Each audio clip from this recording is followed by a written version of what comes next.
Arattupuzha Velayudha medical ട്രസ്റ്റിൻ്റെ ചെയർമാനും ഈ യോഗത്തിൻ്റെ അധ്യക്ഷനുമായ സമാരാധനീയനായ ശ്രീ ആലമുട്ടിൽ രാധാകൃഷ്ണൻ സാറുകൾ, ഈ വേദിയിലിരിക്കുന്ന ബഹുമാന്യരായ വ്യക്തിത്വങ്ങൾ, അതിനേക്കാൾ മഹത്തരമായ സദസ്സിലിരിക്കുന്ന വ്യക്തിത്വങ്ങൾ, സമയ ക്രമീകരണം കൊണ്ട് സ്വാഗത പ്രസംഗം വളരെ ചുരുങ്ങിയ രീതിയിൽ അവതരിപ്പിക്കുന്ന ലക്ഷ്യമായാണ് ഞാനിവിടെ നിൽക്കുന്നത്. അതിൻ്റെ അർത്ഥം ഒറ്റവാക്കിൽ സ്വാഗതം പറഞ്ഞു പോവുക എന്നുള്ളതല്ല.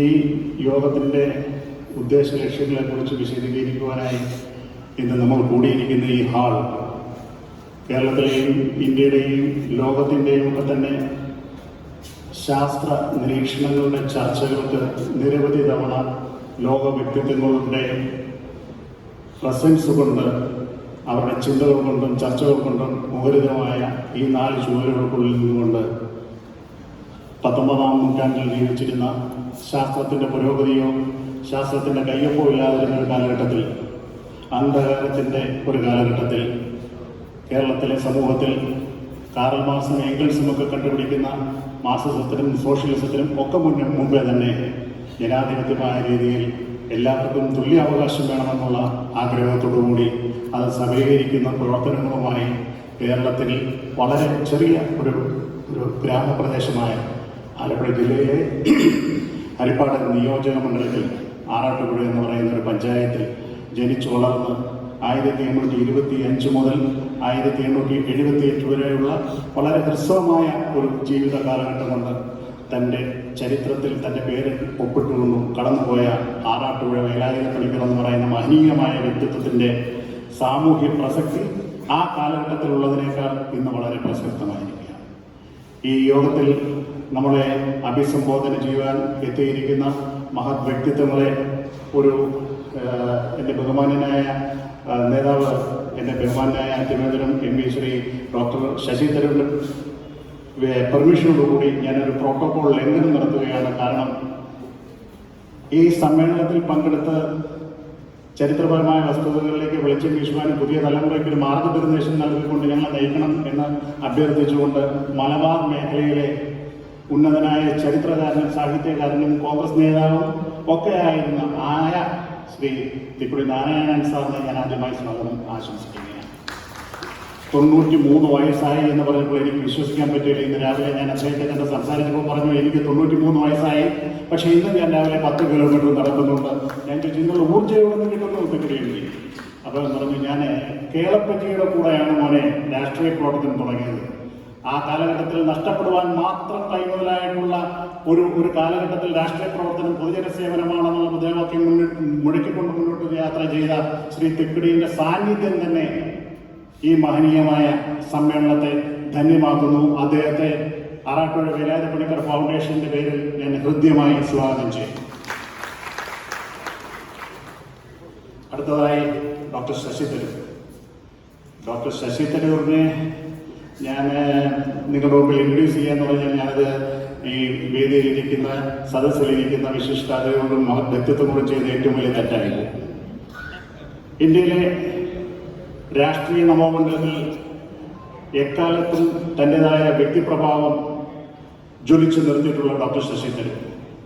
ഞാൻ സാധാരണ മറ്റു രീതിയിൽ പറയുമ്പോഴത്തേക്ക് അതൊരു എന്താ പറയുന്നത് ഒരു പ്രകീർത്തനമായി ഇപ്പോൾ. അതുകൊണ്ട് ഞാൻ അതിലേക്ക് കടക്കുന്നില്ല. എനിക്കതിനെ കടക്കണമെന്നുള്ള ഒരു താല്പര്യം തോന്നില്ല. കാരണം ഡോക്ടർ ശശി തരൂരിനെ കുറിച്ച് ഞാൻ വിശദീകരിക്കുന്നത് തന്നെ തെറ്റാണ്. കാരണം എന്നേക്കാൾ ഇവിടെ ഇരിക്കുന്ന മുഴുവൻ ആളുകൾക്കും അദ്ദേഹത്തിൻ്റെ വ്യക്തിത്വത്തെക്കുറിച്ചും വ്യക്തിപ്രഭാവത്തെക്കുറിച്ചും രാഷ്ട്രീയ മേഖലയിൽ അദ്ദേഹം നടത്തിയുള്ള സംഭാവനയെക്കുറിച്ചും സാഹിത്യരംഗത്ത് അദ്ദേഹം നടത്തിയുള്ള സംഭാവനത്തെക്കുറിച്ചും ഒരു ബ്യൂറോക്രാറ്റ് എന്നുള്ള ഈ ദേശീയ തലത്തിലും അന്തർദേശീയ തലത്തിലും അദ്ദേഹം നടത്തിയിട്ടുള്ള സംഭാവനകൾ എത്രത്തോളമാണെന്ന് ഈ സഭ ഈ 1 മണിക്കൂർ സമയം കൊണ്ട് പോലും വിവരിച്ചുവാൻ തീരാത്തതാണ്. പക്ഷേ എൻ്റെ മനസ്സിൽ എനിക്ക് ഓർമ്മ വരുന്നത്, എൻ്റെ ഓർമ്മ ശരിയാണെന്നുണ്ടെങ്കിൽ 1973 ഒരു സ്വപ്നം എന്ന് പറയുന്നൊരു സിനിമ റിലീസായി.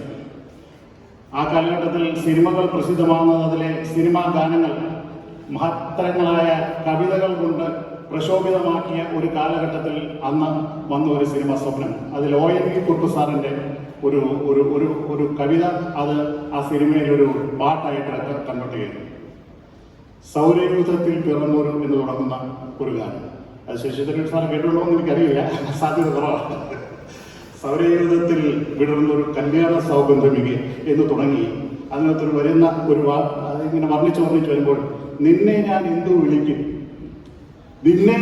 എനിക്ക് വാക്കുകൾ കിട്ടുന്നില്ല. അദ്ദേഹത്തെ എങ്ങനെ വിളിക്കണം, എങ്ങനെ അഭിസംബോധന ചെയ്യണം, എങ്ങനെ ഇൻട്രൊഡ്യൂസ് ചെയ്യണം എന്നുള്ളത് വളരെ പരിമിതമായി പോകുമെന്നുള്ളതുകൊണ്ട് ആ കർമ്മം ഞാൻ ഉപേക്ഷിക്കുകയാണ്. അദ്ദേഹത്തെ ഈ യോഗത്തിലേക്ക് വളരെ സൗഹാർദ്ദപൂർവ്വം, വളരെ സ്നേഹപൂർവ്വം, ബഹുമാനപൂർവ്വം ഞാൻ സ്വാഗതം.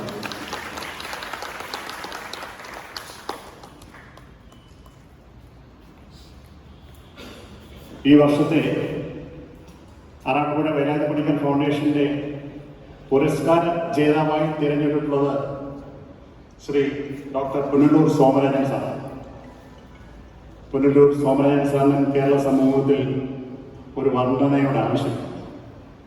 ഈ അടുത്ത കാലത്താണ് പല വ്യക്തിപ്രഭാവങ്ങളും അദ്ദേഹത്തിന്റെ സ്ഥാപനങ്ങളെ സഹായിക്കുവാനായി മുന്നോട്ട് വന്നിട്ടുള്ളത് എങ്കിൽ പോലും ദീർഘകാലമായി കേരള സമൂഹത്തിൽ ഒരു അനാഥത്വം നിലനിൽക്കുന്നു എന്നുള്ള ഒരു വികാരം കേരളീയ മനസ്സുകളിൽ നിന്ന് തുടച്ചു മാറ്റുവാൻ വേണ്ടി സൽക്കർമ്മങ്ങളുടെ ഒരു നീണ്ട പ്രവർത്തനങ്ങളുടെ കാലഘട്ടത്തിന്റെ ഉടമയാണ് ഡോക്ടർ സോമരാജൻ. അദ്ദേഹത്തെ തിരഞ്ഞെടുക്കുന്നതിൽ ഈ കമ്മിറ്റി അംഗങ്ങൾ അടക്കമുള്ളവരെ ഈ സാഹചര്യത്തിൽ ഞാൻ ഹാർദവമായി അഭിനന്ദിക്കുന്നതോടൊപ്പം തന്നെ അദ്ദേഹം ഇവിടെ ഈ ഉപഹാരം സ്വീകരിക്കാൻ എത്തിച്ചേർന്നതിന് വേണ്ടിയിട്ട് ഞാൻ അദ്ദേഹത്തെ ഹാർദവമായി സ്വാഗതം ചെയ്തു.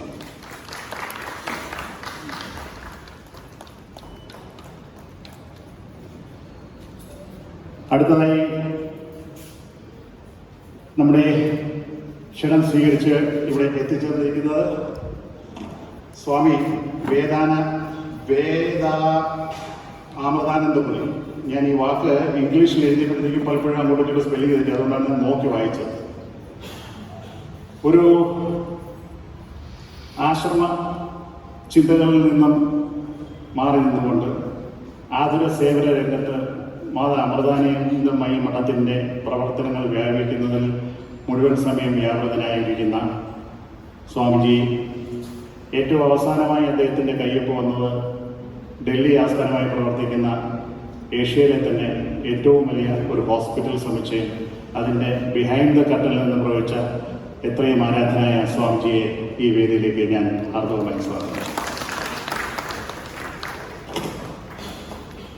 Doctor V P Zubair